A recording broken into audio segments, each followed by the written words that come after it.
everyone, this is Akash Shukani. Welcome to Samarpan Techno School Biology YouTube channel. તમે ભણી રહ્યા છો આજથી ભણશો તમારો ફેવરિટ ચેપ્ટર મનુષ્યમાં લિંગી પ્રજનન.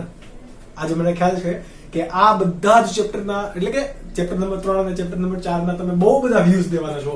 ખબર નહીં આવડતું હશે તો પણ તમે જોશો. બીકોઝ મનુષ્યમાં લિંગી પ્રજનન સર શું ભણાવે, મજા કરાવે, પણ ટુ બી ઓનેસ્ટ આ જ્યારે ચેપ્ટર આપણે ક્લાસમાં ભણાવશું એના જેવું તો અહીંયા નહીં જ મજા આવે. કેમ તો કે ક્લાસની અંદર ટુ વે કમ્યુનિકેશન થાય. તમારા બધાના પ્રશ્નો હશે, બહુ બધા અઢળક પ્રશ્નો આવે, મને ખ્યાલ છે, અને બાબા આકાશ પાસે તો આ બધા ક્વેશ્ચન આવવાના છે. તો ક્લાસમાં આપણે મળીશું ત્યારે ફરીથી આ ચેપ્ટરમાં ડિટેલમાં તમને ઇન્ટરેસ્ટિંગ બનાવીને ભણાવીશું. પણ અત્યારે થોડીક મર્યાદા સાથે આપણે ચેપ્ટરની શરૂઆત કરીએ. હવે ખ્યાલ છે કે આપણને મનુષ્યમાં પ્રજનન હંમેશા કેવા પ્રકારનું થાય? લિંગી પ્રકારનું. અલિંગી પ્રકારનું થાય નહીં. વોટ ઇઝ લિંગી પ્રજનન? તો કે જે કોઈ પણ સજીવોમાં બે જન્યુના નિર્માણ અને એના બાદ જન્યુ જોડાણ દ્વારા જો ફલનની પ્રક્રિયા થઈ પ્રજનન થતું હોય તો એને શું કહેવાય? લિંગી પ્રજનન. આ લિંગી પ્રજનન મનુષ્યની અંદર થાય તો મનુષ્યની અંદર કેવા પ્રકારનું લિંગી પ્રજનન થાય? તો આપણે એના થોડાક મુદ્દા લખી નાખીએ કે જે તમને ઓલરેડી ખબર જ હશે. ક્યાંય એટલું બધું પૂછાતું નથી, પણ તમને ખ્યાલ છે કે મનુષ્ય કેવું છે ભાઈ? અપત્ય પ્રસવી. મનુષ્ય કેવું પ્રાણી છે? અપત્ય પ્રસવી પ્રાણી. અપત્ય પ્રસવી પ્રાણી એટલે કે ડાયરેક્ટ બચ્ચાને જન્મ આપનાર, ઈંડા મૂકશે નહીં. અંડ પ્રસવી હોય તો ઈંડા મૂકનાર, પરંતુ મનુષ્ય કેવું છે? અપત્ય પ્રસવી પ્રાણી. ત્યારબાદ મનુષ્ય બધા જ કેવા હશે? એકલિંગી. કેવા હોય? એકલિંગી. ક્યાંય છે કોઈને, હવે ઘણા લોકો કહેશે છક્કા હોય અથવા તો હિજડા હોય અથવા તો જે ટ્રાન્સજેન્ડર હોય એના માટેનું શું? આપણે એના માટે અલગ અલગ શબ્દ વાપરીએ છીએ, પણ એને કહેવાશે કે ટ્રાન્સજેન્ડર. આ ટ્રાન્સજેન્ડર ને શું હશે? તો ટ્રાન્સજેન્ડર એ ઉભયલિંગી પ્રાણી નથી, સમજજો. ઓકે, એને શુક્રપિંડ અને અંડપિંડ બંને નહીં હોય, પરંતુ શુક્રપિંડ અલ્પ વિકસિત અથવા તો અંડપિંડ અલ્પ વિકસિત હશે. સમજ પડી? તો આ રીતે તમારે સમજવાનું છે કે એકલિંગી પ્રાણી કેમ કીધું? તો મનુષ્યની અંદર કાં તો શુક્રપિંડ કાં તો અંડપિંડ હાજર હોય છે, એટલા માટે એ બધા જ કેવા છે? એકલિંગી પ્રાણીઓ. હવે આ એકલિંગી પ્રાણી છે, અપત્ય પ્રસવી છે, બધાની અંદર ફલન કઈ રીતે થશે? જન્યુ નિર્માણ દ્વારા. જન્યુને આપણે કયા કયા જન્યુ કહીએ છીએ? નર માટે એ હોય અને માદા માટે પણ હોય જન્યુ નિર્માણ, બરાબર? નરમાં શુક્રકોષો હોય, માદાની અંદર અંડકોષો હોય. તો જન્યુના નિર્માણને શું કહેવાશે? જન્યુજનન. તો નરની અંદર કઈ પ્રક્રિયા દ્વારા શુક્રકોષનું નિર્માણ થશે? શુક્રકોષ જનન. માદાની અંદર અંડકોષ જનન નામની પ્રક્રિયા જોવા મળશે કે નહીં જોવા મળે? આ બે પ્રક્રિયા છે, એટલે કે જન્યુ નિર્માણ. ત્યારબાદ ફલન કેવા પ્રકારનું થશે? તો કે બંને મૈથુન પ્રક્રિયા કરીને શુક્રકોષ એ માદાના ગર્ભાશયમાં આવેલ અંડાશયની દિવાલ સુધી, અંડવાહિનીની દિવાલ સુધી અંડકોષ જ્યાં રહેલો છે ત્યાં સુધી જાય છે ભાઈ, લાંબો થાય છેક સુધી. ઓકે, અને ત્યાં શું કરે છે? પ્રજનન કરે, ફલનની પ્રક્રિયા કરે. ફલન ક્યાં થયું? સજીવ શરીરની અંદર, એટલા માટે એને શું કહેવાય? અંતઃફલન કરે છે. કેવા પ્રકારનું ફલન જોવા મળે છે? અંતઃફલન. અને અંતઃફલન કરીને વિકાસ ક્યાં થાય છે? સજીવ શરીરની અંદર જ, એટલા માટે અંતઃ વિકાસ. બહાર વિકાસ થતો નથી. અને ત્યારબાદ એ બચ્ચાને જન્મ આપે છે, અપત્ય પ્રસવી. સમજ પડી? પ્રસૂતિ અથવા પ્રેગ્નન્સીનો અથવા તો ગર્ભાવસ્થા કેટલા સમયગાળા સુધીની હોય? આ વિકાસ કેટલા મહિના સુધીનો ટાઈમ લેશે? 9 મંથ. અને 10મા મહિને પ્રસૂતિની પ્રક્રિયા થાય, યાની કે ડિલિવરીની પ્રક્રિયા. આ આપણને બેઝિક ખબર છે, પરંતુ આપણે તો બેઝિક આ તો બધું આપણે જે નાના છોકરા જે ભણતા ન હોય એની ખબર હોય. તો આપણે આની અંદર કેમ નીટની અંદર આમાંથી 3 MCQ પૂછે? કંઈક તો એવું હશે ને. ઓકે, તો આપણે આને આપણે ડિટેલમાં ભણીશું. એ પહેલા જોઈએ કે નર અને માદા કોને કહેવાય. તમને પણ ખબર જ હશે, પણ છતાં આપણે જોઈએ નર કોને કહેવાય, માદા કોને કહેવાય. સર તમે કહેતો સર તમારે શું ચાલુ કર્યું છે? આવું કઈ નીટમાં પૂછે તો કે નહીં, પરંતુ ઘણા લોકોને એ પણ ના ખબર પડતી હોય તમે ઘણી વખત જોજો, ઘણા લોકો આર્ગ્યુમેન્ટ્સ કરતા હોય અથવા તો વાતચીત કરતા હોય, ઝઘડતા હોય ને, એની અંદર ખબર ના રહે એ કોને શું કહે છે, એ નરને નર જ કહે છે કે માદા કહી દે છે ક્યારેક, બરાબર. આપણે ક્લિયરલી એ ના બોલી શકાય, પરંતુ આવું તમે ઓબ્ઝર્વેશન કરજો એટલે તમને બહુ બધું મળી રહેશે. ઓકે, ઘણા અપશબ્દોની અંદર પણ આવી રીતે લોકો યુઝ કરી લેતા હોય, પરંતુ ભાઈ નર અને માદા અલગ અલગ છે. કયા કયા લક્ષણને આધારે અલગ અલગ પડશે? તો કે અંતઃ લક્ષણને આધારે અને બાહ્ય લક્ષણને આધારે કેવા પડશે? અલગ અલગ. ચલો, નરના અંતઃ લક્ષણ કેવા હશે? તો કે શુક્ર પિંડની હાજરી હશે, જ્યારે માદાની અંદર અંડપિંડની હાજરી હશે. બરાબર. શુક્રપિંડ એ ટેસ્ટોસ્ટેરોન નામના અંતઃસ્ત્રાવનો સ્ત્રાવ કરવા માટે જવાબદાર હશે.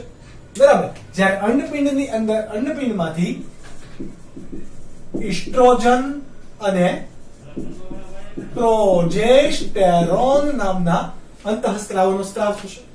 આ બંને અંતઃસ્ત્રાવો એ માદાપણાના લક્ષણો વિકસાવે છે, જ્યારે ટેસ્ટોસ્ટેરોન એ નરપણાના લક્ષણો વિકાસ કરવા માટે જવાબદાર છે. બાહ્ય રચનાને આધારે આપણે જો વાત કરીએ કે બાહ્ય આપણને બહારના દેખાવથી કેમ ખબર પડશે કે એ કેવા છે? તો નર અને માદા આ બંને કેવા છે? મનુષ્ય હંમેશા કેવા હોય? સસ્તન. યાદ રાખજો, વર્ગ કયો? સસ્તન. ઓકે, સસ્તન છે તો સ્તનની અહીંયા હાજરી હોવાની. તમને એમ થાય સર છોકરામાં થોડા વિસ્તાર, પરંતુ એની અંદર સ્તન ગ્રંથિ તો હશે, નહીં તો આપણે સ્તનની અંદર, એટલે હું પણ આઈ એમ અ ગાય, મેલ, ઓકે, નર, તો આપણામાં પણ સ્તન ગ્રંથિની હાજરી હોવાની, મારામાં પણ હોવાની. પરંતુ પુરુષ કે નરની અંદર સ્તન ગ્રંથિ કેવી હશે? સ્તન ગ્રંથિ કેવી હોય? અલ્પ વિકસિત. જ્યારે માદાની અંદર સ્તન ગ્રંથિ કેવી હોય? વિકસિત હોય, કે જે પ્રસૂતિ બાદ એ પોતાના બચ્ચાને પોષણ આપવા માટે સ્તન ગ્રંથિમાંથી થતા દૂધનો સ્ત્રાવ એ પોષણયુક્ત દૂધ બાળકને આપે કે જેનાથી એ વિકાસ કરી શકે. ઓલરાઈટ, તો આ એક પહેલું બાહ્ય લક્ષણ થયું. બીજા બાહ્ય લક્ષણની અંદર તો આપણે સિમ્પલી કોઈને જોઈએ તો છોકરાઓ એની અંદર શું હોય? દાઢી મૂછની હાજરી.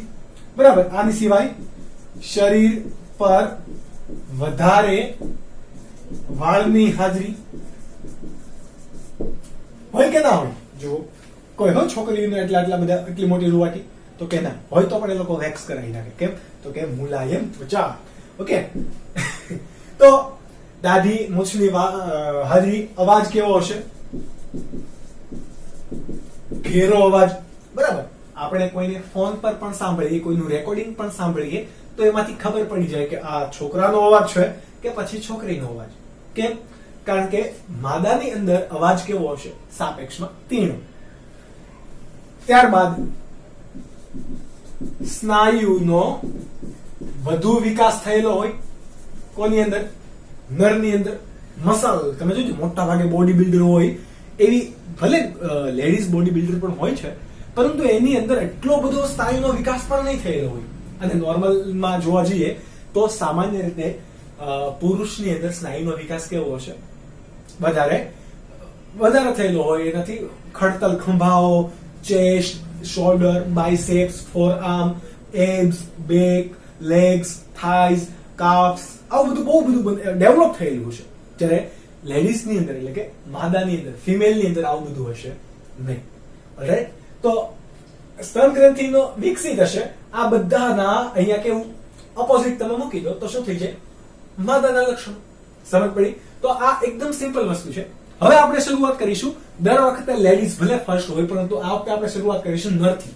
બીકોઝ ભાઈ છોકરાને તો ક્યારેક તો ભારો આપો. ઓકે, તો આપણે સૌથી પહેલા શરૂ કરીશું નર પ્રજનન તંત્રના ભાગો ભણીશું. નર પ્રજનન તંત્રની અંદર શુક્રકોષ જનન કઈ રીતે થાય એ ભણીશું. ત્યારબાદ માદા પ્રજનન તંત્રની આપણે વાત કરીશું. પહેલા તમે આ નોટ ડાઉન કરી લો, ત્યારબાદ આપણે જોઈએ નર પ્રજનન તંત્ર. ઓલ રાઈટ, તો હવે છે આપણા સામે નર પ્રજનન તંત્ર. તમને ક્વેશ્ચન પૂછશે કે આકૃતિ સહ વર્ણવો નર પ્રજનન તંત્ર. ઓકે, શું પૂછશે? ક્વેશ્ચન આપણે અહીંયાથી થોડું ઉડાડી દઈએ, પણ વાંધો નહીં આવે એનાથી, બરાબર. ક્વેશ્ચન છે આકૃતિ સહ વર્ણવો નર પ્રજનન તંત્ર. કેટલા માર્ક્સ માટે પૂછશે? તો કે 4 માર્ક્સ માટે. આ ચેપ્ટર માંથી 4 માર્ક્સ ના ક્વેશ્ચન ગુજરાત બોર્ડમાં પૂછાવાની જો કે બ્લુપ્રિન્ટ ની અંદર છે ને પૂછાય જ છે. ઓલરાઈટ, તો આપણે ભણીશું આ તમને જો નર પ્રજનન તંત્રની ફક્ત આકૃતિ પૂછે તો કેટલા માર્ક્સ માટે પૂછશે? 2 માર્ક્સ માટે. ઓબ્વિયસલી આપણે ક્લાસની અંદર હોય તો શું કરીએ, તો એક વસ્તુ ડ્રો કરીને સમજાવીએ તમને, પરંતુ આપણે વિડિયો લેક્ચરની અંદર એટલો બધો ટાઈમ રહેશે નહીં. એટલા માટે તમે આકૃતિ જાતે શીખવાની ટ્રાય કરો, બરાબર, અને 2-5 વખત એને દોરો. અને મને ખ્યાલ છે કે તમે આકૃતિ તમે ધોરણ 10 માં પણ ભણી ગયા છો, રાઈટ? તો આ છે આપણા મનુષ્યના નર પ્રજનન તંત્રની આકૃતિ. તો પહેલી વાત આવે કે નર પ્રજનન તંત્રની અંદર કોનો સમાવેશ થાય? નર પ્રજનન તંત્રની અંદર કોનો સમાવેશ થાય? તો આપણે નામ નિર્દેશન વડે દર્શાવતા જઈએ. ઓકે, કે એક જોડ શુક્રપિંડ. આ ભાગ કોણ છે? રેડ કલર થી દર્શાવેલા એ શુક્રપિંડ, બરાબર. કેટલા છે જોડમાં? એટલે કે એને શું કહેવાશે? એક જોડ શુક્રપિંડ. ત્યારબાદ એક જોડ અધિવૃષણ નલિકા. કઈ નલિકા? આ અહીંયા જે ભાગે તમને દેખાય છે, બરાબર, આ કર એ કઈ છે? અધિવૃષણ નલિકા. આપણે અહીંયા સંખ્યા લખતા જઈએ. શુક્રપિંડની સંખ્યા કેટલી હશે? 2. આ પણ કેટલા હશે? 2. ત્યારબાદ આ જે નળી જેવો ભાગ છે એ શું છે? નળી જેવો ભાગ ઓબ્વિયસલી આપણા પાસે રહેલી શુક્રવાહિની. મનુષ્યમાં શું આવેલું હોય? શુક્રવાહિની. આ ભાગ, બરાબર, શુક્રવાહિની કેટલી હશે? એ પણ 2, બરાબર. આ બંને શુક્રવાહિની આ અહીંયા ભેગી થાય છે, બરાબર. તો આ પરપોટા જેવું આ શું છે? આ ભાગ શું છે? મૂત્રાશય. પણ મૂત્રાશયનો ક્યારેય નર પ્રજનન તંત્રની અંદર સમાવેશ થતો નથી, બરાબર. પરંતુ એનું સ્થાન ક્યાં આવેલું હોય એ દર્શાવે છે. કે આપણે આવી રીતે સૂતા હોઈએ તો મૂત્રાશય નીચે રહેશે, નર પ્રજનન તંત્રનો ભાગ ઉપર. એટલે કે મૂત્રાશયની પૃષ્ઠ બાજુએ કે વક્ષ બાજુએ. આપણે ચતુષ્પાદી છીએ, એટલે કે મૂત્રાશયની વક્ષ બાજુએ શું આવેલું હશે? નર પ્રજનન તંત્ર આવેલું હોય. ચતુષ્પાદી એટલે કે આપણે તો આ રીતે લેવાના. ઓકે, તો મૂત્રાશય ઉપર રહેશે, નર પ્રજનન તંત્રનો ભાગ નીચે રહેશે. સૂતા હોઈએ તે ઊંધું થઈ જશે. પરંતુ આ આપણી કઈ સાઈડ કહેવાય? વક્ષ બાજુ. આ આપણે કઈ સાઈડ કહેવાશે? પૃષ્ઠ બાજુ. એટલે ટુ બી સ્પેસિફિક યાદ રાખવું, શુક્રવાહિનીની સંખ્યા કેટલી? 2. શુક્રવાહિની બંને ભેગી થઈને ક્યાં જાય છે? તો કે જુઓ, મૂત્રાશયની અંદર ક્યાંય જતી નથી, બરાબર. આ ભાગે ક્યાંય જતી નથી, પરંતુ એ ફૂલીને આ ભાગ જે છે એની સાથે ભળે છે. તો એ ભાગ કોણ છે? આ ભાગ શુક્ર સંગ્રહાશય. કેટલા છે? તો કે 2. કેટલા છે? 2. ત્યારબાદ એટલે કે જો સળંગ નલિકા છે, આ 2 અલગ અલગ નલિકા ભેગી થઈને હવે એક નળી બને છે, બરાબર. પરંતુ એમાં કોણ ભેગું? શુક્ર સંગ્રહાશય. કેટલા હતા? 2. ત્યારબાદ આ રેડ કલર થી મેં દોરેલું છે, બરાબર. આ નળી હશે, આ નળી છે, એ આ નળી છે, સમજો. તો આ રેડ કલર થી મેં દોરેલો ભાગ એની પૃષ્ઠ બાજુએથી, એટલે સોરી, આ નીચેની બાજુએથી આમ જોડાયેલો હશે, બરાબર. આવી રીતે આ રીતે જોડાયેલો હોય, પરંતુ તમે આમ જુઓ તો તમને બંને બાજુ દેખાય એટલે તમને એમ લાગે કે જોડમાં છે, પરંતુ નથી. આ એક જ છે. કેટલી ગ્રંથિ છે? એક જ. આ રીતે આ મૂત્રજનન માર્ગની જે નલિકા છે એ છે, એની નીચેની બાજુએ આવી રીતે કોણ જોડાયેલું છે? સમજો, પ્રોસ્ટેટ ગ્રંથિ. કેટલી છે? 1. જોડમાં છે નહીં, એટલા માટે એને અયુગ્મિત કહેવાય. યુગ્મ એટલે કે જોડ, અયુગ્મ એટલે કે જોડ વિનાનું. પરંતુ આપણે ડાયાગ્રામ ડ્રો આ રીતે કરેલો છે, તો ઓબ્વિયસલી આપણને કેવું દેખાશે કે આ બાજુ અને આ બાજુ બંને બાજુ એક પ્રોસ્ટેટ ગ્રંથિ છે, પરંતુ છે કેટલી સંખ્યા? એની 1 જ. એટલા માટે આપણે અહીંયા લખીશું પ્રોસ્ટેટ ગ્રંથિ કેટલી? અહીંયા લખીએ પ્રોસ્ટેટ ગ્રંથિ ની સંખ્યા કેટલી? 1. કેટલી? પ્રોસ્ટેટ ગ્રંથિની સંખ્યા 1. પ્રોસ્ટેટ ગ્રંથિથી નીચે આવો એટલે બ્લેક કલરનું તમને દેખાય છે. જુઓ એ ની સંખ્યા કેટલી છે? 2. એ ક્યાં સાઈડમાંથી જ જોડાય છે. જુઓ આ શુક્ર સંગ્રહાશય પણ સાઈડમાંથી જોડાયેલ છે એટલે નલિકાની અંદર તમને સેમ દેખાણું.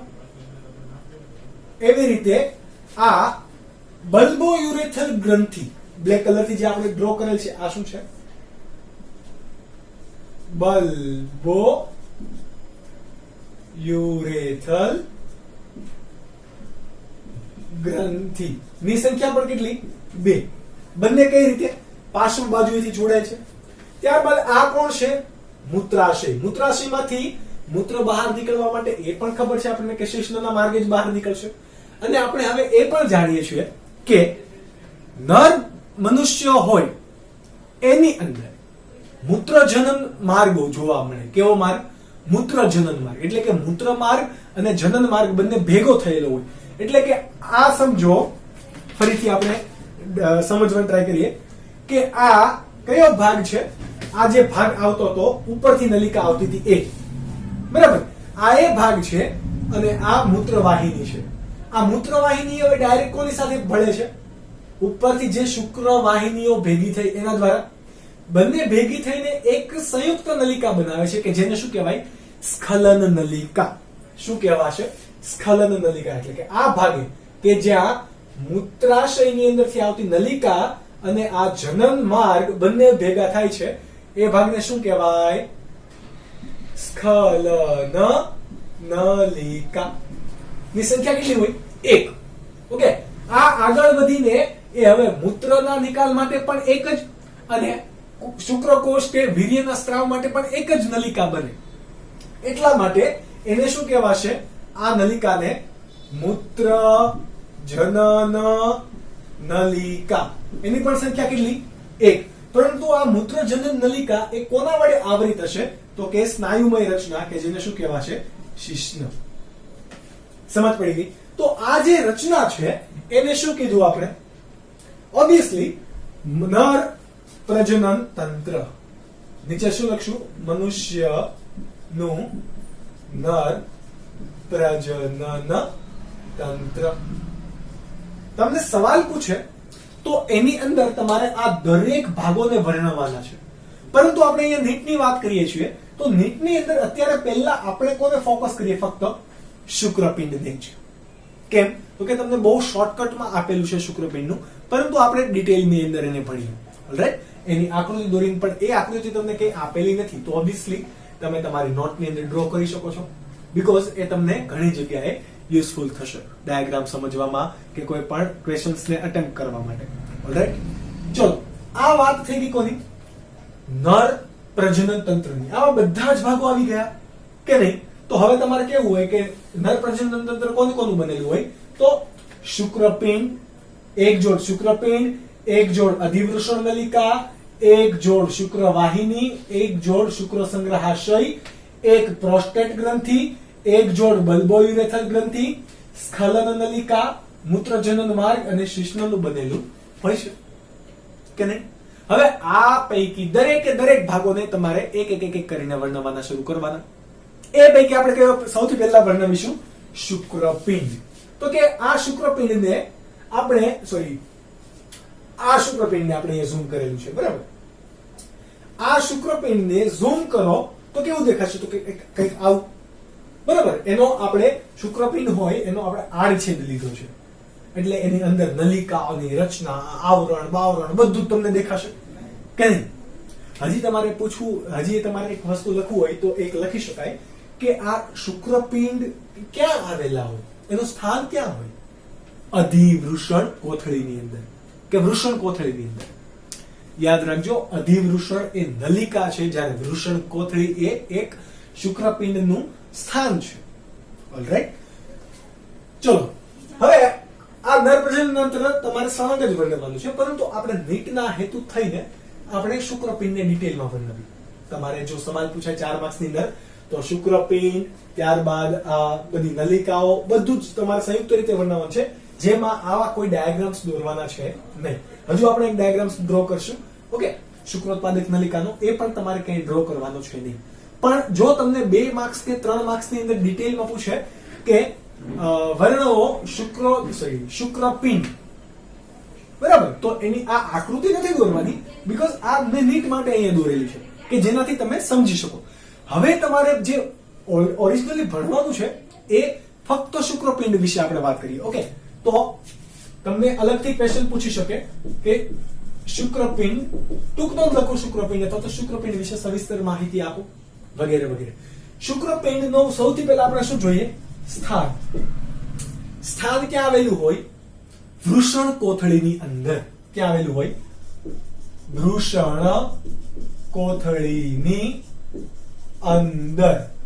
પરંતુ શરીરમાં ક્યાં? ઉરસના ભાગે. આપણી છાતીવાળા ભાગને શું કહેવાય? ઉરસ. ઉરસ થી ઉરોદર પટલ આવે, તમને ખ્યાલ હોય તો. ઉરોદર પટેલ થી આ આપણા પેટવાળા જે ભાગને શું કહેવાય? ઉદર. શું કહેવાય? ઉદર. તો ઉદર થી નીચેના ભાગે કોણ આવેલું હોય? વૃષણ કોથળી. આ વૃષણ કોથળીની અંદર શું છે? તો કે શુક્રપિંડ. હવે તમને એમ થાય કે સર આ શુક્રપિંડ આપણે બાળક જન્મે ત્યારથી જ કે માતાના પેટમાં હોય ત્યારથી જ શુક્રપિંડ એ વૃષણ કોથળીની અંદર હોય? તો કે નહીં.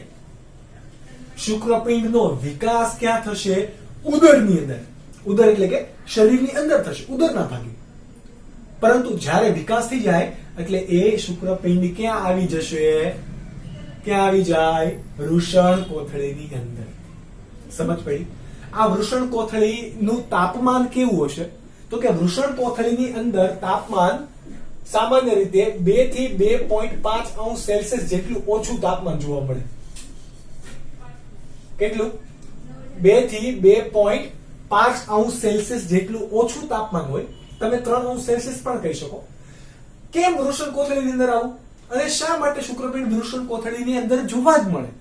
તો એનો પણ રીઝન છે કે શરીરનું સરેરાશ તાપમાન કેટલું? 37 અંશ સેલ્સિયસ. આપણને ખબર છે કે કોઈ પણ જૈવિક પ્રક્રિયા હોય એ કોઈ ચોક્કસ તાપમાન, ચોક્કસ પીએચ, બરાબર, આ બધું ઇષ્ટતમ હશે તો જ થશે. તો શુક્રકોષનું કામ, શુક્રપિંડનું કામ શું છે? શુક્રકોષનું નિર્માણ કરવું. એટલે કે શુક્રકોષ જનન દ્વારા શુક્રકોષનું નિર્માણ કરવું. આ શુક્રકોષના નિર્માણ માટે, એટલે કે શુક્રકોષ જનન માટે તાપમાન કેટલું હોવું જોઈએ? 35 અંશ સેલ્સિયસ. 34 થી 35 અંશ સેલ્સિયસ હોવું જોઈએ તો શુક્રકોષ જનન થઈ શકે. તો આવું ક્યાં જોવા મળે? વૃષણ કોથળીની અંદર. કેમ? તો કે ત્યાં 2 થી 2.5 અંશ સેલ્સિયસ અથવા તો 3 અંશ સેલ્સિયસ જેટલું તાપમાન કેવું જોવા મળે? ઓછું જોવા મળે, કે જે શુક્રકોષ જનન માટે કેવું છે? આવશ્યક છે. ઓકે, આપણે એના આકારની વાત કરીએ. આકાર અને કદની. કોની? આકાર અને કદની વાત કરીએ. અહીંયા લખી દઈએ. આકાર કેવો છે? આ કેવો આકાર છે? ગોળાકાર કે અંડાકાર? ઓબ્વિયસલી કેવો? અંડાકાર. અંડાકાર આકાર હોય તો એની લંબાઈ અને પહોળાઈ પણ આપણે લખીએ, કે જે તમને નીટ માટે પૂછી શકે. તો લંબાઈ હશે 4 થી 5 સેન્ટીમીટર, જ્યારે પહોળાઈ હશે 2 થી 3 સેન્ટીમીટર. લંબાઈ કેટલી? 4 થી 5 સેન્ટીમીટર અને પહોળાઈ કેટલી? 2 થી 3 સેન્ટીમીટર. આ યાદ રાખજો, લંબાઈ અને પહોળાઈ. ઓકે, ઘણીવાર આની અંદર વિવિધતા પણ જોવા મળી. એવું જરૂરી નથી કે 5 અંશ સેલ્સિયસ 5 સેન્ટીમીટર સુધીના શુક્રપિંડ હોય. ના, 3 સેન્ટીમીટર સુધીના શુક્રપિંડ એવરેજ હોય. પરંતુ આપણે ભણવા માટે 4 થી 5 અંશ સેલ્સિયસ લખીએ છીએ, બરાબર. અને આ એક વસ્તુ યુનિવર્સલ છે. જ્યારે બધા સજીવની અંદર કેવું જોવા મળશે? અલગ અલગ. કેવું જોવા મળશે? અલગ અલગ. ઓલરાઈટ. હવે આ શુક્રપિંડ એ હકીકતમાં ઉરોદર પણ આપણે એવું કીધું કે ઉદરની નીચે આવેલા હોય. કોના નીચે? ઉદરની નીચે. અહીંયા આપણે લખીએ કે શુક્રપિંડ રજ્જુ દ્વારા. શુક્રપિંડ રજ્જુ શું છે? તો સંયોજક પેશીનો બનેલો એક જથ્થો કે જેના દ્વારા આ શુક્રપિંડ એ ઉદરની દિવાલ સાથે, ઉરોદર પટલની, કોની સાથે? ઉદર એટલે કે પેટની આ ભાગ, બરાબર, વી શેપ વાળો ભાગ, કે એ દિવાલના ભાગ સાથે આ શુક્રપિંડ જોડાયેલા છે. નકર તો કંઈક વાગી જાય તો ખડી જાય, ઓબ્વિયસલી. ઓકે, પરંતુ એનું સ્થાન કેવું છે? ચોક્કસ જોડાયેલા છે. કોના સાથે? ઉદરપટલ સાથે. તો કોના દ્વારા જોડાયેલા છે? શુક્રપિંડ રજ્જુ. તો તમને એમ પૂછે કે શુક્રપિંડ રજ્જુ, આ નીટ માટે છે, યાદ રાખજો કે વોટ ઇઝ શુક્રપિંડ રજ્જુ. તો શુક્રપિંડ રજ્જુનું બીજું નામ શું કહેવાશે એને? ગુબેર મેક્યુલમ કોર્ડિસ. શું કહેવાશે? ગુબેર મેક્યુલમ કોર્ટિસ. આનું બીજું નામ પણ છે, ઇંગ્લિશ નામ નહીં આપણે કહીએ, બરોબર. જેમ બ્રેન્ડમ મેક્યુલમ હોય ક્રિકેટર, એવી રીતે આ કોણ છે? ગુબેર મેક્યુલમ કોર્ટિસ. કોર્ટિસ એટલે કે આવરણયુક્ત રચના. આનું ગુબેર મેક્યુલમ કે શુક્રપિંડ રજ્જુનું કામ શું હશે? તો કે શુક્રપિંડને ઉદર દિવાલ સાથે જોડી રાખવું. આ શાનું શુક્રપિંડ રજ્જુ શાનું બનેલું હોય? તો કે સંયોજક પેશીનું બનેલું હશે. શાનું બનેલું હોય? સંયોજક પેશી. સંયોજક પેશીનું કામ શું હંમેશા હોય? જોડિયું રાખવાનું. કોનું? જોડિયું રાખવાનું. હવે આ શુક્રપિંડ રજ્જુ ક્યાંથી પસાર થાય? તો કે અહીંયા ઇગ્રીનલ કેનાલ આવેલી હોય. કઈ? ઇગ્રીનલ કેનાલ આવેલી હોય. ઇગ્રીનલ કેનાલની ફરતેથી કોણ પસાર થાય? શુક્રપિંડ રજ્જુ. નીટમાં ઘણી વખત સવાલ પૂછાઈ ગયેલા છે કે ઇગ્રીનલ કેનાલ મૂત્ર પ્રજનન તંત્રનો ભાગ છે કે નથી? નહીં, ભાગ નથી. એ શુક્રપિંડ રજ્જુને જોડવા માટે મદદ કરે છે. કોને જોડવા માટે મદદ કરે છે? તો આ એક ટોપિક નીટ માટે તમારે શું કરવાનો છે? યાદ રાખવાનો છે. ઓકે, આપણે શું અત્યારે જોયું? શુક્રપિંડનું સ્થાન અને આકાર. હવે આવડું મોટું આપણે કંઈક ડ્રો કરેલું છે, તો શું કરીશું? આપણે ઓબ્વિયસલી એનો અંદરની પણ વાત કરીશું, એટલે કે ડિટેલમાં રચનાની વાત કરીશું. તો શુક્રપિંડની રચનાની જો આંતરિક રચનાની વાત કરવામાં આવે તો એની અંદર બે સ્તર જોવા મળે. કેટલા? બે. આ બહારનું સ્તર છે, આ અંદર રેડ કલરથી મેં જે ડ્રો કરેલું છે એ અંદરનું સ્તર છે. આપણે બહારના સ્તરને બ્લુ કલરથી દર્શાવેલ છે. તો બહારનું સ્તર એને શું કહેવાશે? ટ્યુનિકા વેજિનાલિસ. શું કહેવાશે? ટ્યુનિકા વેજિનાલિસ. શું કહેવાય? ટ્યુનિકા વેજિનાલિસ, કે જે 3 ભાગમાં વિભાજિત હશે. એક ટ્યુનિકા વેજિનાલિસ, આ બહારનો ભાગ, એક વચ્ચેનો અવકાશનો ભાગ, અને આ ત્રીજો આ અંદરની જે દિવાલ છે એ 3 ભાગની અંદર વિભાજિત છે. તો 3 ભાગને આપણે અહીંયા નીટ માટે નામ પણ યાદ રાખીશું. શું યાદ રાખીશું? 3 ના નામ કયા કયા લેયરો છે એ. ઓકે, આ જે પહેલું હશે સૌથી બહારનું એ મુખ્ય આવરણ છે. મુખ્ય એટલે કે પેરાઇટલ. તો આ આવરણને શું આપણે કહીશું? પેરાઇટલ લેયર. લેયર એટલે કે આવરણ, બરાબર. પેરાઇટલ લેયર, આ પહેલું થઈ ગયું. વચ્ચેનો જે ભાગ છે એ પોલો હશે, અવકાશ હશે. તો એ ભાગને આપણે અહીંયા શું કીધું? અવકાશ. શું કીધું? અવકાશ. ત્યારબાદ સૌથી અંદરનો જે લેયર છે એ ભાગને આપણે શું કહેવાશે? તો કે એકદમ કેવું છે? પ્રવાહી યુક્ત અથવા તો પોચું પોચું લાગે, એકદમ કહેવાય ને કે એકબીજાના સ્તર ઉપર આવરણ થઈ જાય, બરાબર, ઢળી પડે એવા કઈક પ્રકારનું સ્તર છે કે જેને શું કહેવાશે? વિસરલ લેયર. અવકાશ અને આ ત્રીજું એનું શું કહેવાશે? વિસરલ લેયર. આ 3 ભેગા મળીને બહારનું આવરણ એટલે કે શું બનાવે? ટ્યુનિકા વેજિનાલિસ. શું બનાવે છે? ટ્યુનિકા વેજિનાલિસ. ત્યારબાદ બીજું આવરણ છે એ કોણ છે? તો કે ટ્યુનિકા આલ્બુજિનિયા. આપણે કોના વડે દર્શાવેલ છે? રેડ કલરથી. તો અહીંયા પણ આપણે રેડ કલરથી દર્શાવીએ. ટ્યુનિકા આપણે આવી રીતે લખીએ. ટ્યુનિકા આલ્બુજિનિયા. આ ટ્યુનિકા આલ્બુજિનિયા એટલે કે કોણ? આ વિસરલ લેયરની તરત અંદર જે રેડ કલરનું આ લેયર આપણે દર્શાવ્યું એ કોણ છે? ટ્યુનિકા આલ્બુજિનિયા. શું છે? ટ્યુનિકા આલ્બુજિનિયા. આપણે ટ્યુનિકા વેજિનાલિસ ની વાત કરીએ તો એ કેવું છે? સૌથી બહાર આવેલું રક્ષણાત્મક આવરણ. કેવું છે? સૌથી બહાર આવેલું રક્ષણાત્મક આવરણ, જ્યારે ટ્યુનિકા આલ્બુજિનિયા છે. આ ટ્યુનિકા આલ્બુજિનિયા એ કેવું છે તો કે તંતુમય સંયોજક પેશીનું બનેલું આવરણ કે જે શુક્રપિંડને આ જુઓ આ અંદર આવરણ આવ્યા કે નહીં, બરાબર. આ જે ભાગ અંદરની તરફ ખેંચાયેલા છે એ નાના નાના આ શુક્રપિંડને નાના નાના ખંડમાં વિભાજિત કરે છે. તો આ જે ભાગ છે એને શું કહેવાશે? સેપ્ટા. એટલે કે અંદરનો જે તરફ ભાગ આમ લંબાઈને આવે છે પ્રવર્ધ જેવી રચના, એને શું કહેવાશે? સેપ્ટા. સેપ્ટા એટલે કે પડદાઓ. શું કહેવાય ગુજરાતીમાં તમે કહેવા જાવ તો પડદાઓ. તો આ ટ્યુનિકા આલ્બુજિનિયા તંતુમય સંયોજક પેશીની બનેલી રચના છે કે જે અંદરની તરફ સેપ્ટામાં વિભાજિત થઈને શુક્રપિંડને 250 જેટલા નાના નાના નાના નાના ખંડમાં વિભાજિત કરે છે. કેટલા? 250 જેટલા. તો આ જે નાના નાના ભાગ છે એને શું કીધું આપણે? ખંડ. કોના ખંડ? શુક્રપિંડના ખંડ. કોના ખંડ? શુક્રપિંડના ખંડ. રાઈટ. તો કેટલા ખંડ આપણે જોયા? તો કે 250 જેટલા. આ 250 જેટલા ખંડ છે.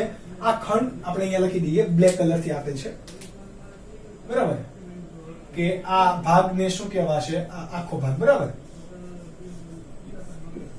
શુક્રપિંડ ખંડ. કેટલા જોવા મળશે? 250 જેટલા. એક્ઝેક્ટ 250 નહીં, પરંતુ 250 થી ઘણી વાર વધારે પણ હોય, ઘણી વખત ઓછા પણ હોય, પણ નિયર અબાઉટ 250 જેટલા ખંડો જોવા મળશે. આ ખંડની સૌથી અંદરની દિવાલ એટલે કે ટ્યુનિકા આલ્બુજિનિયાની જે સૌથી અંદરની દિવાલ છે એ અંદરની દિવાલને શું કહેવાશે? તો કે ટ્યુનિકા વેક્યુલોઝા. ક્યાં દર્શાવીએ? તો કે અહીંયા.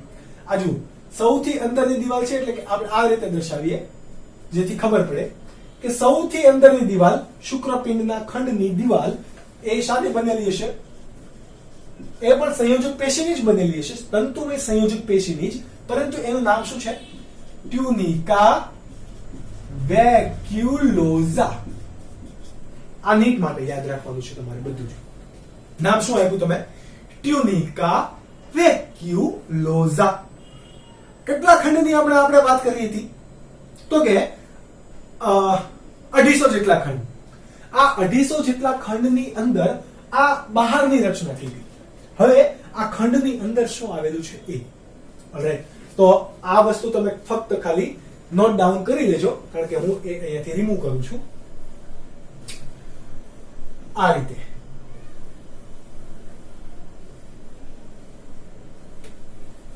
ચલો, હવે આ ભાગે આવેલી આ જે નલિકામય રચના છે આ ખંડની અંદર, એ નલિકાનું કામ શું હશે?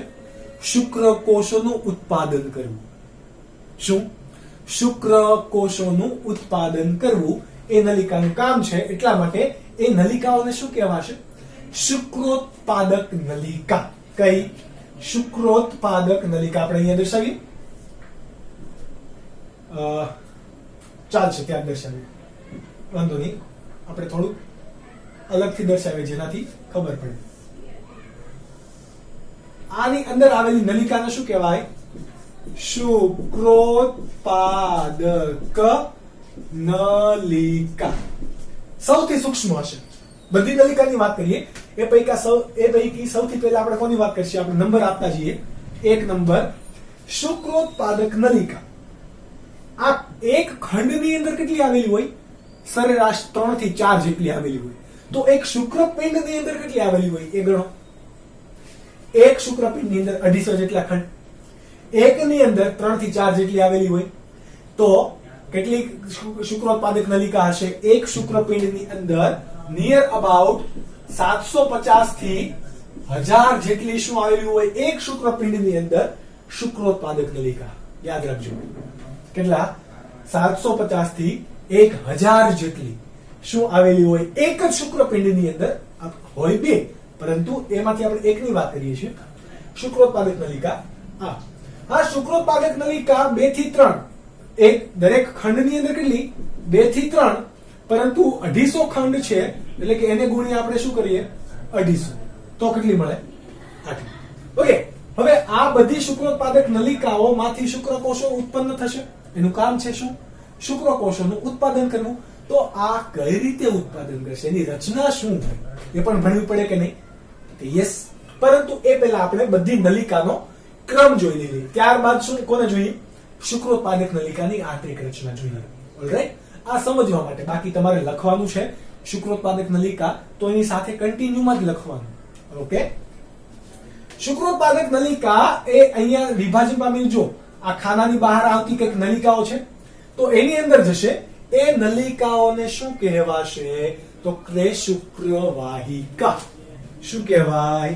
શુક્રવાહિકા. ક્યાં છે? તો કે આ નલિકાની અંદરથી જઈ આ બરાબર કોષ્ટની એટલે કે ખંડની બહાર જે અહીંયા જો 3-4 નલિકા આવી ને, એ બધાને શું કહેવાશે?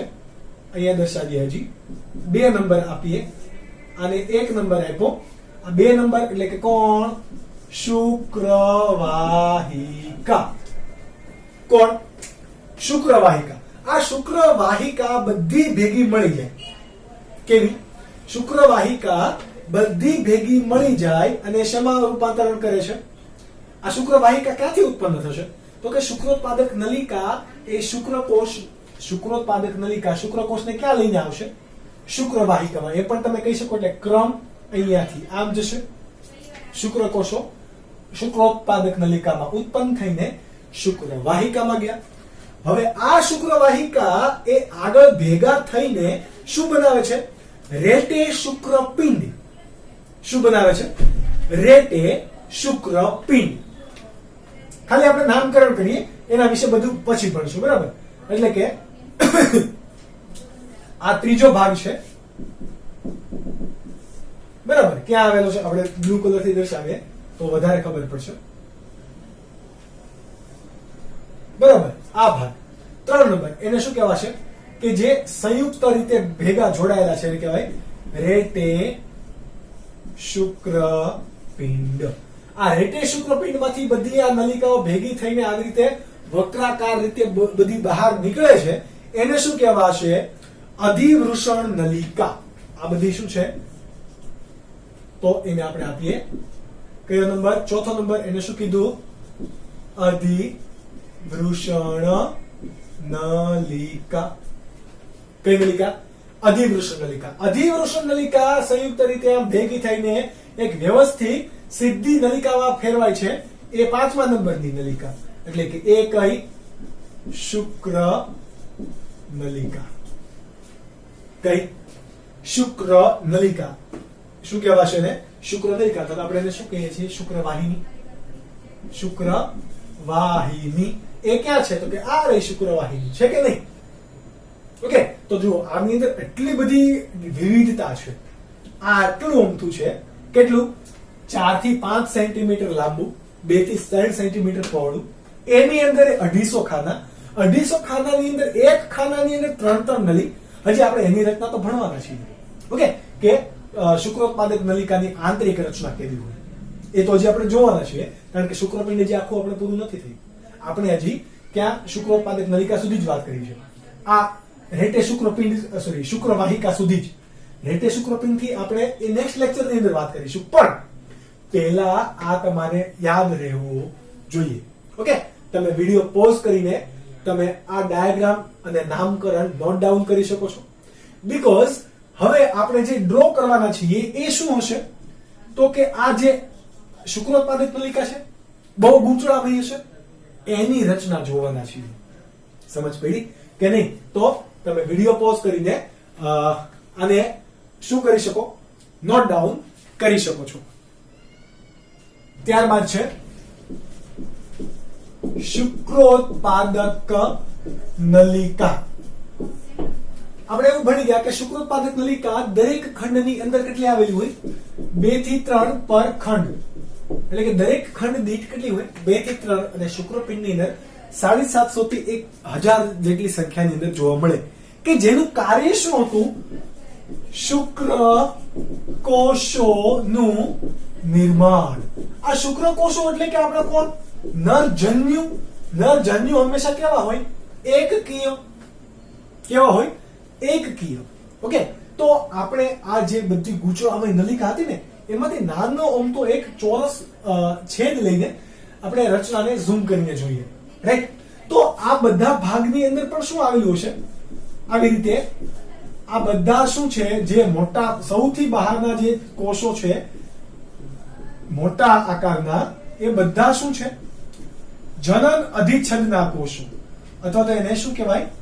જનન કોષો પણ કહેવાય. આવી રીતે એ બધી જ શુક્રોત્પાદક નલિકાની અંદર જોવા મળશે. આપણે અહીંયા ફક્ત આડછેદ લીધો, એ આડછેદ પૈકી આપણે એકને જ ફોકસ કરીશું, રાઈટ? બધાને નહીં. આવી રીતે બધે જોવા મળશે.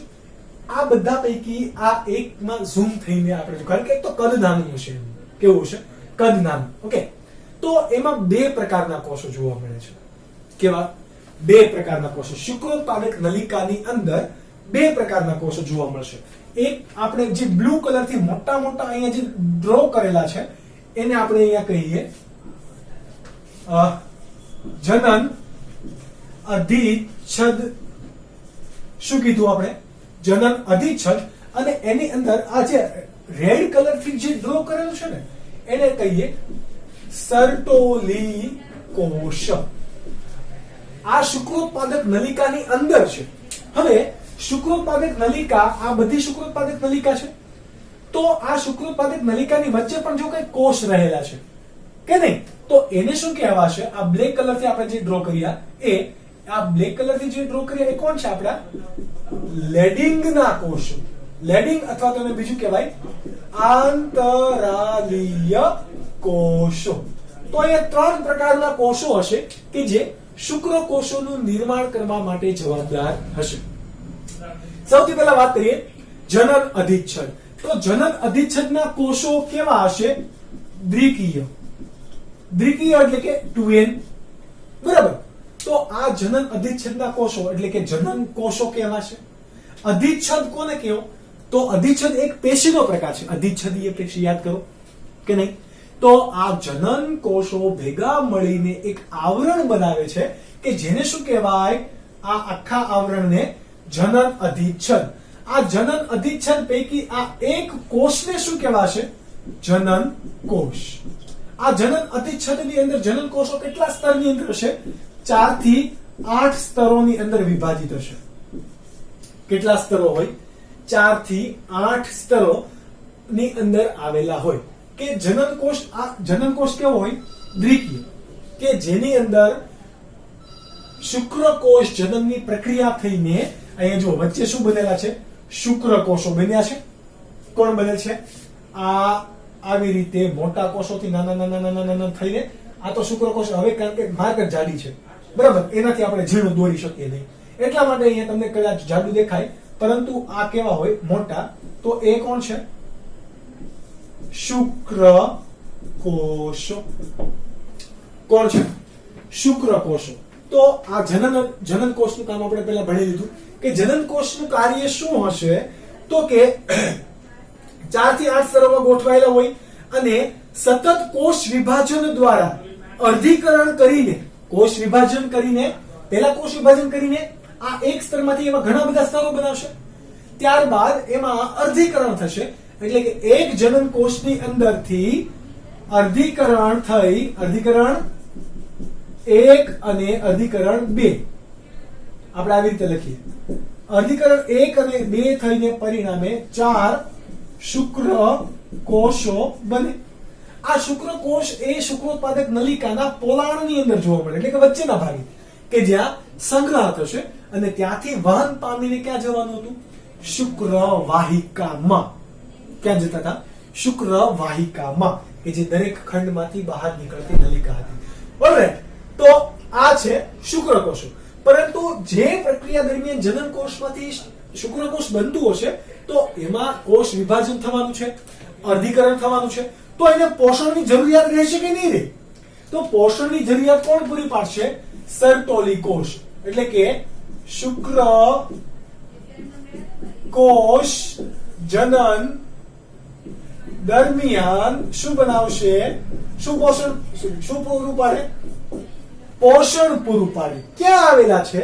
તો કે જનન અધિચ્છદનું આ સ્તર છે, તો સ્તરની વચ્ચે વચ્ચે આવેલા છે. એનું સ્થાન તમને પૂછે તો જનન અધિચ્છદીય સ્તરની વચ્ચે આવેલ કોષ કે જે સર્ટોલી કોષ કહેવાશે. ઓકે, કે જે વિકાસ પામતા શુક્રકોષની વચ્ચે પણ આવેલો હોય અને એનું કામ શું હોય? એનું કામ શું હશે? શુક્રકોષોને પોષણ પૂરું પાડવું. ઓકે, હવે એના પર નિયંત્રણ કોનું હશે? કોના દ્વારા કંટ્રોલ થતું હોય? તો અંતઃસ્ત્રાવ છે FSH. કોના દ્વારા નિયંત્રણ થાય? FSH. તમે આ FSH નું પૂરું નામ ભણી ગયા ધોરણ 11 chapter number 22. Okay, follicle stimulating hormone. કોણ? ફોલિકલ સ્ટિમ્યુલેટિંગ હોર્મોન કોના પર નિયંત્રણ કરે? સર્ટોલી કોષ પર. ત્યારબાદ વાત કરીએ આંતરાલીય કોષ અથવા તો લેડિંગના કોષ. કયા કોષો? આંતરાલીય કોષ અથવા તો લેડિંગના કોષ. સ્થાન ક્યાં આવેલું છે? તો કે શુક્રોત્પાદક નલિકા વચ્ચે. ક્યાં આવેલ છે સ્થાન એનું? શુક્રોત્પાદક નલિકા વચ્ચે આવેલું છે કે નહીં? આ કોષોનું કાર્ય શું હશે? ટેસ્ટોસ્ટેરોનનો સ્ત્રાવ કરવો. શાનો?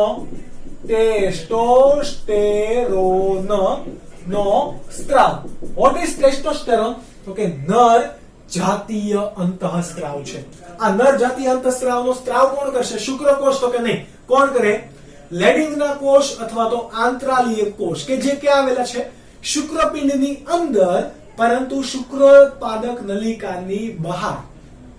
શુક્રકોષની અંદર પરંતુ શુક્રોત્પાદક નલિકાની બહાર, કે જે બે નલિકા વાહિની વચ્ચે જે અવકાશ છે ત્યાં આવેલા છે. ઓકે, ટુ બી પ્રિસાઇઝ ક્યાં આવેલા હોય?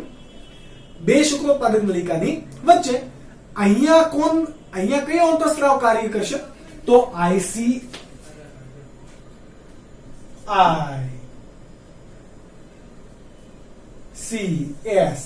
અંતઃસ્ત્રાવ કાર્ય કરશે. કયો?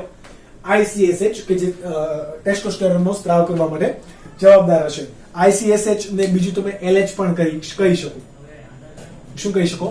LH કે જે નર જાતીય અંતઃસ્ત્રાવ માટે જવાબદાર હોય. તો આટલું હતું નર પ્રજનન તંત્ર પૈકી શુક્રપિંડ. આટલું આપણે શું ભણ્યા?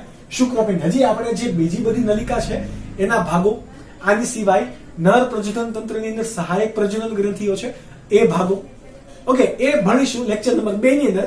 ત્યાં સુધી તમે આ નીટ માટેનો પોર્શન ને પણ તમે નોટ ડાઉન કરો, એમસીક્યુ સોલ્વ કરવાનું શરૂ કરો, બીકોઝ આ બહુ જ ચેપ્ટર ઈઝી છે તમારા માટે, બીકોઝ તમને આમાં બહુ ઇન્ટરેસ્ટ પડશે. ઓકે, તો વાંચતા રહો, મહેનત કરતા રહો. ફરીથી મળીશું લેક્ચર નંબર 2 ની અંદર. ત્યાં સુધી bye bye and take care.